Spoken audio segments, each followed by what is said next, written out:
Space exploration என்றால் என்ன என்பதை பார்ப்போம்.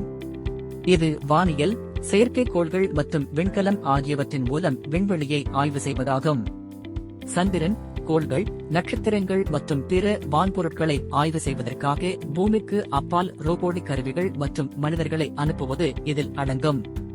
பிரபஞ்சத்தின் தோற்றம் மற்றும் இயல்பை புரிந்து கொள்வதற்கும் புதிய தொழில்நுட்பங்களை உருவாக்குவதற்கும் பூமிக்கு அப்பால் வாழக்கூடிய சூழல்களை கண்டறிவதற்கும் இந்த துறை உதவுகிறது. Scientific Discovery.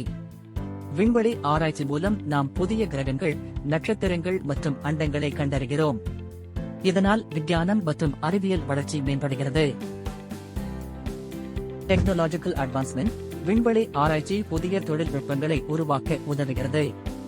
இது செயற்கைக்கோள்கள், தொலைத்தொடர்பு மற்றும் புவியியல் நுட்பங்களை மேம்படுத்துகிறது. Inspiration and curiosity. விண்வெளி ஆய்வு என்பது மாணவர்கள் மற்றும் பொதுமக்கள் மத்தியில் அறிவியல் மற்றும் தொழில்நுட்பம் பற்றிய ஆர்வத்தை வளர்த்து அடுத்த தலைமுறை விஞ்ஞானிகள் மற்றும் ஆராய்ச்சியாளர்களை ஊக்குவிக்கிறது. Global collaboration. விண்வெளி ஆராய்ச்சி பல நாடுகளின் கூட்டுறவால் நடைபெறுகிறது.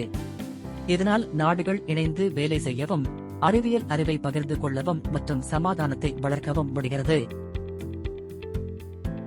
Future opportunities. விண்வெளி ஆராய்ச்சியில் ஏராளமான தொழில் வாய்ப்புகள் உள்ளன. விண்வெளி ஆராய்ச்சி கற்று தேர்ச்சி பெறுவதன் மூலம் நீங்கள் புதிய கண்டுபிடிப்புகளை உருவாக்கலாம் மற்றும் மனித குலத்திற்கு ஒரு பாதுகாப்பான எதிர்காலத்தை உருவாக்கலாம்.